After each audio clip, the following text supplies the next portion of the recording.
Welcome back to the Purpose Walk podcast. My name is Dr. Ava Eagle Brown, and today I'm so excited to have with me Anthea Davison Jarrett, who's an amazing, beautiful woman, as you guys can see.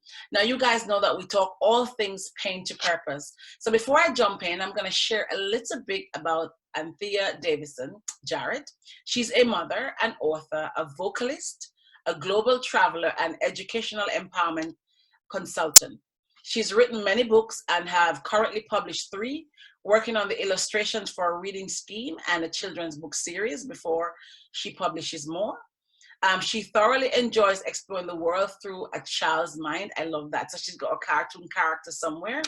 And every day is different, and it's filled with, paranoia. That's how you say it, paranoia? Paranoia, yeah. I've not heard that word before. You're going to tell me what it is. She enjoys cooking, reading, exploring natural healing methods, and spending quality time with her son. And we're going to speak more about where to contact her in the program. Wow, that is a full life there, Anthea. Tell me, welcome to the podcast, and tell me, how do you find time to do all of that? It's the way I live. It's life. It's just what I, when you asked me to write the bio, I was like, okay, yeah, I do this. Oh yeah, I do that. Oh yeah, I also do this. So it's, I get it.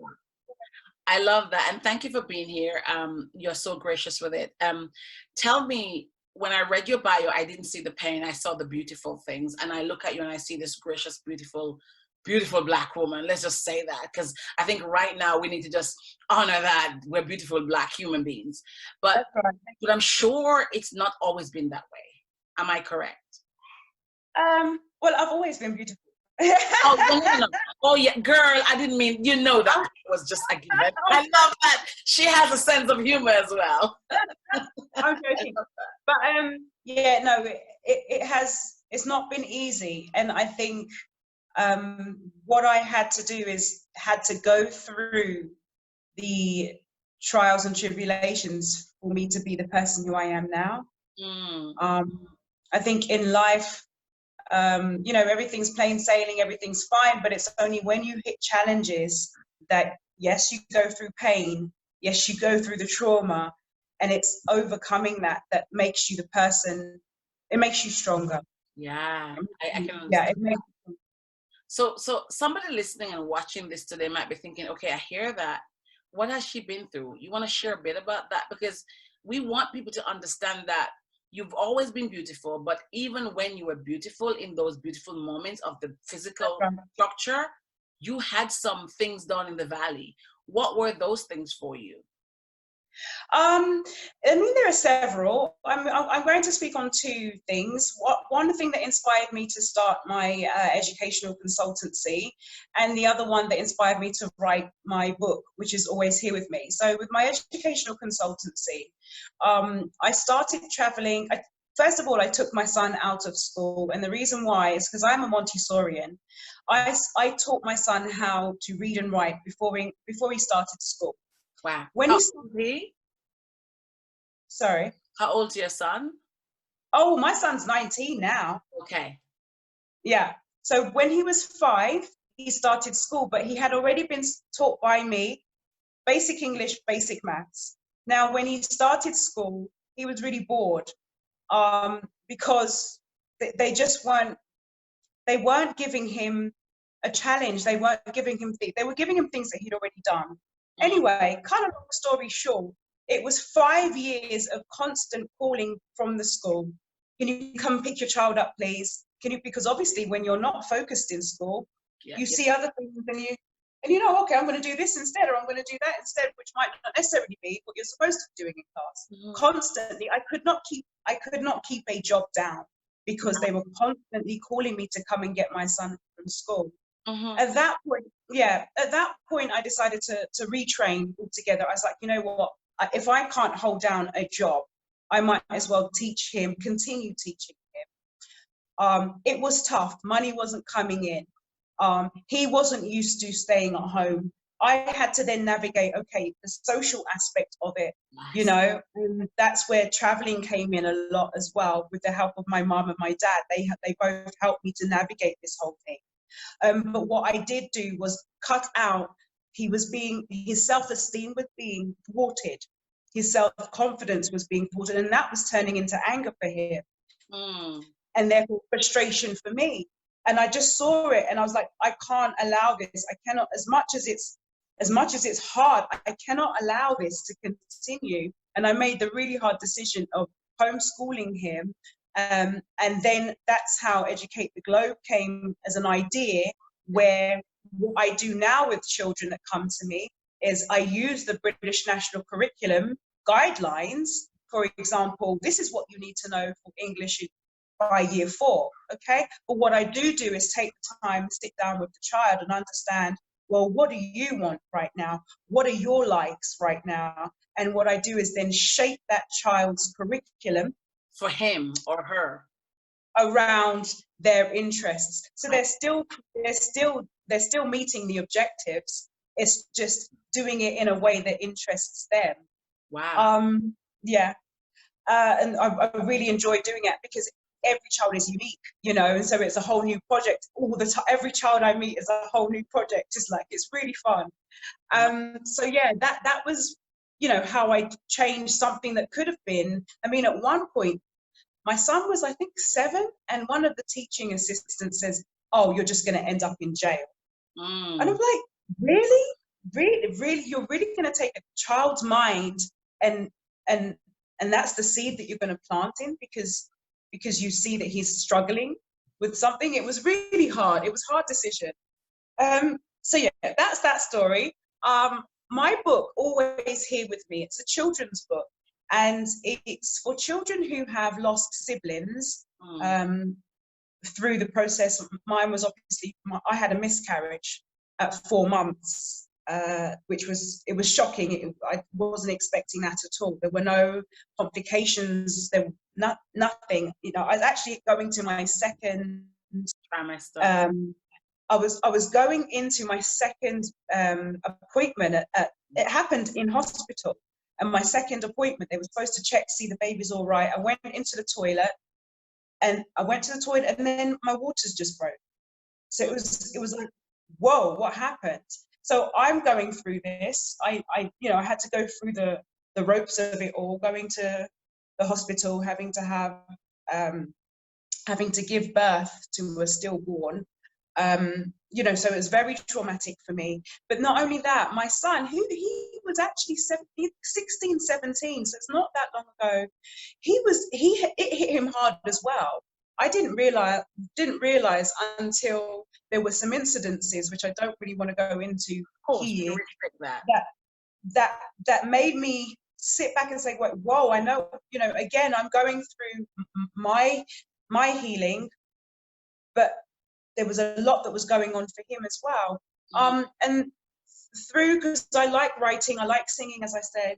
And one day I literally just wrote a poem, and with my son in mind, and I read it to him, and he literally, crying, I'm crying, we're hugging, we're talking it out, we're going through the whole process. Healing together. Yeah, and that poem is now the book. The poem is that I shared, that I wrote for my son, that we helped heal each other with. That's the book called Always Here With Me. So it's about a young girl who lost her brother, and the brother is speaking to her, and he's telling her, he's explaining to her all the different ways that he is still there with her. And so it's a colouring in book as well. So one page you have the full colour, and then the opposite page you have the colouring in page of that same image. So it's very interactive in that way. So yeah, those are the two situations that were a challenge. I like to say challenge, very painful, but helped me grow. And I've learned from that, and I'm giving the world both the services and the product because of that. If it wasn't because of those things, I wouldn't have been able to convert that pain into something that can help others as well. I like that, because it's not just pain to purpose, it's pain to profitability, but also a kind of an expansion of your pain into purposefulness that will help so many persons. You said something, and I'm a trained teacher myself, and I listened to you say that basically, in essence, a teacher can break or make your child. And I remember just listening to that. I remember my teachers, there were some teachers who broke me and made me feel like I was useless. And there were some teachers who nurtured me. Whenever I speak abroad, and I speak all over the world, and I never speak without speaking of Mrs. Taylor, because she really helped to shape the woman I am today. But also, I know the British education system because I taught here, and it is so common for certain children to be unofficially channeled or funneled in one direction. So when they said he'd end up in prison, I'm not surprised, because in staff rooms, and I've been in staff rooms where people, teachers would say, oh, he'll be an athlete, oh, he'll be good at football, and he'll be that. And in most cases, they were talking about Black boys. And I know that because I taught in South London for many years. So I totally could relate to all of that. But I want to honor you for being, actionable, because so many parents get called and they don't challenge the school enough, and they don't realize that they have powers and they have rights.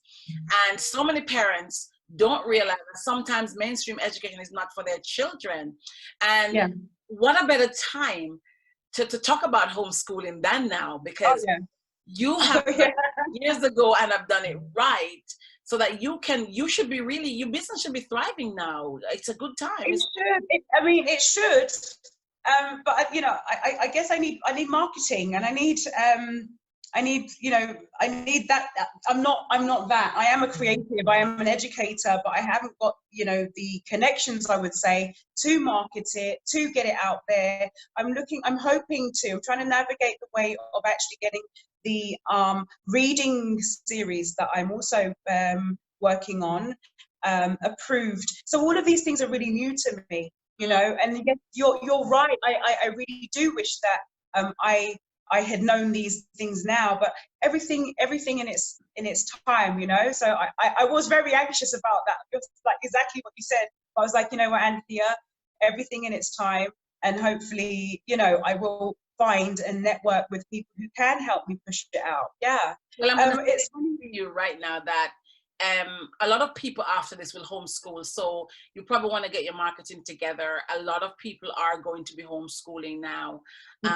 We have another conversation around the marketing part of this, because I might be able to whether signpost you or help you in some ways. But let me say this, a lot of parents are going to be, my son says he's not sure he wants to go back to school. There are lots of him. He misses the social aspect. That's right.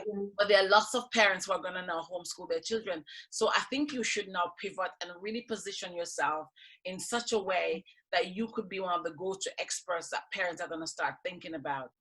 I really love the fact that you do so many things. I'm going to go back to this because there's a word on your CV, on your bio, that I didn't know. And I couldn't even pronounce the word. Pronoia. How do you say it? It's pronoia. Pronoia. It's pronoia. Pronoia.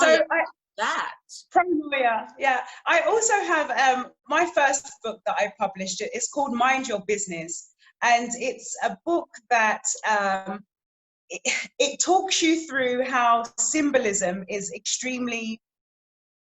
It's used a lot with marketing, and in some ways it plays heavily on the way we see things as a general public. So Mind Your Business is a tool that helps you to, one, understand that, and two, begin to symbolize things for yourself.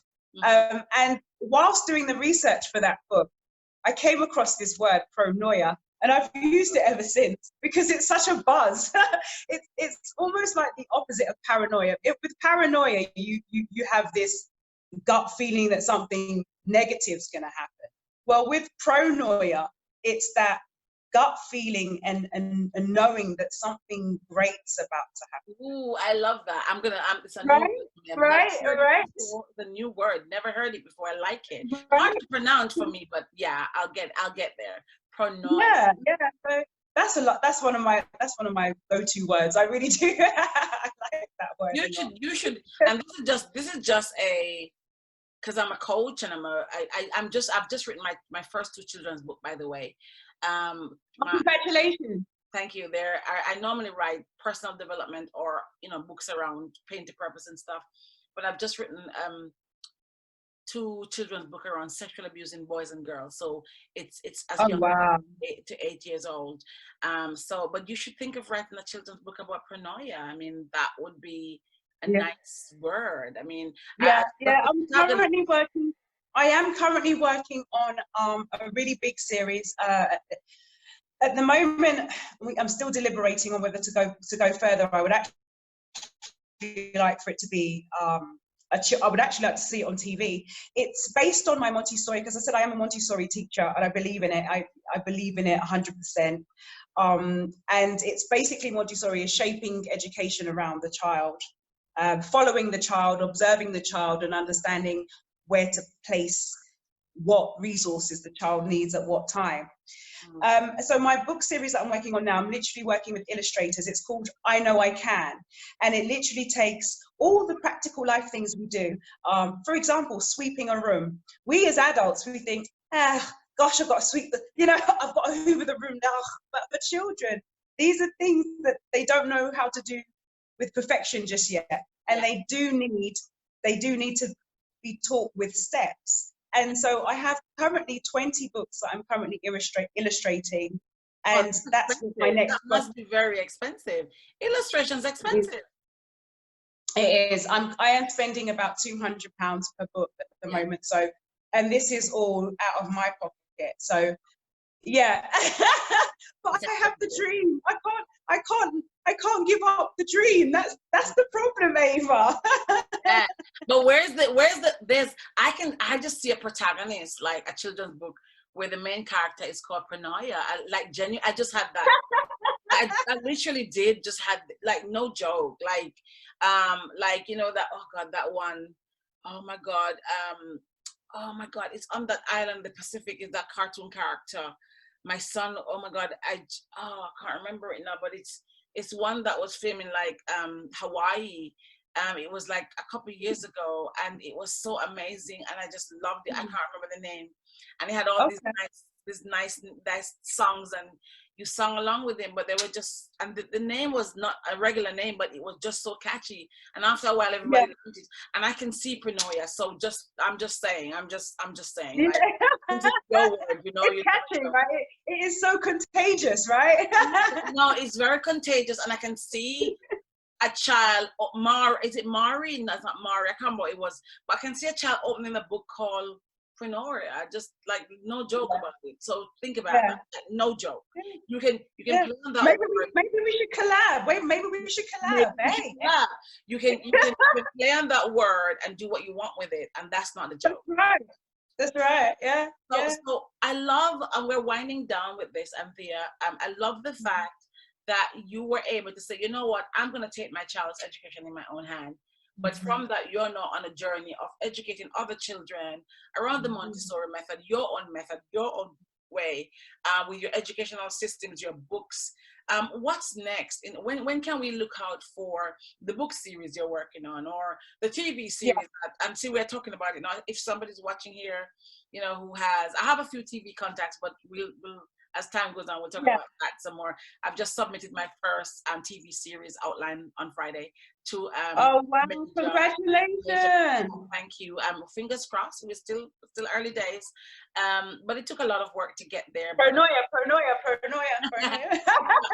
Yeah, it's gonna work. It's gonna happen. I know it's gonna happen. As a matter of fact, when I'm done this conversation, I'm gonna be on the phone to them. But and then you literally decided, you know what, I'm going to take the time out and I'm going to spend time with my son. I'm going to travel. So is it traveling just a hobby, or is that part of this? Yeah, I mean, for me, it was a case of I was fed up. I was just fed up of being in the same run of the mill, going to school, going to work, finding money, paying bills. I said to myself, I cannot do this anymore. We're out, we're gone. And we just started traveling, and I took him. Yes, it was hard, because we did have to stay in basic accommodation and things like that. Do you know what I mean? We didn't have the comforts sometimes, but he has traveled, and he also did diving as well. The world that I showed him, and that was very deliberate for me, was the complete opposite of what people in school were saying about him. You know, this boy was suspended for not crossing his legs. Even now, he can't cross his legs. And I know it sounds mad, but it literally was. You know, oh well, I think he's some not. boys find it really hard to cross. I find it hard to cross my legs I sometimes. can't cross my legs. I can't cross my. But what they had said it, the way that they had said it was, he was not listening to authority.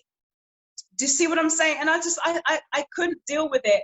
The child that I had taken 5 years to mold, the child that I had taken my life to grow, and time and energy to really shape, and then I give him over to you. And this is what you say about my son, and this is how you are trying to infiltrate his mind. I couldn't do it. I just couldn't do it. Now, if you speak to him, he's well-rounded, and he can have conversations with all cultures. You know, he's currently doing a culinary course at college. You know, and he's so humble. He's really humble, you know, and I'm so proud of him. I know he's my son, and I should be, but I really am proud of him. And I think that parents should be very aware that the educational system is just that. It's not shaped for your child. It is a system that you enter it, you come out of it, and then you go for qualifications. That's not taking care of your child's personal, social, really and truly emotional well-being. And although I'm not trying to down the educational system, what I am saying is education starts from home. And One foot does, one shoe cannot fit all. I don't believe that the education system, it certainly failed me when I was growing up. It certainly did. And, you know, when I look at myself and see that I was able to go on to get masters and whatever else, it is not because of the education system. It's because of the fact that I realized my learning style, and everybody learns so differently. And quite often it's the one curriculum, and you can't fit a square in a circle. It's just not possible. And so I totally get you on that one. Yeah. Wow. Yeah. So I'm so grateful you came on here. I think thank you for having me. Thank you for having me. I think there's a lot for I love the angle of this, because there's a lot for parents to listen to. You guys got a YouTube channel as yet? Not currently. I do have a website. I've got 2 websites where you can purchase my book, and you can booking to have me teach or have me read, you know, anything like that. So we're currently really are at the baby. We're baby at the baby step. Well, probably we can have some conversations. I mean, I we'll have some conversations around that. But thank you for coming on here, Anthea. It's a pleasure. Thank you. To be in the notes, and I think you're onto something there that needs to be shared with the world. And once again, guys, it's Dr. Ava Eager Brown on the Purpose Walk podcast. Here you've just heard that one-side education does not fit everybody, that every child is different. And yes, every child matters, but every child is different. And sometimes a teacher can break you or make you. Until next time, I'll see you on the next podcast.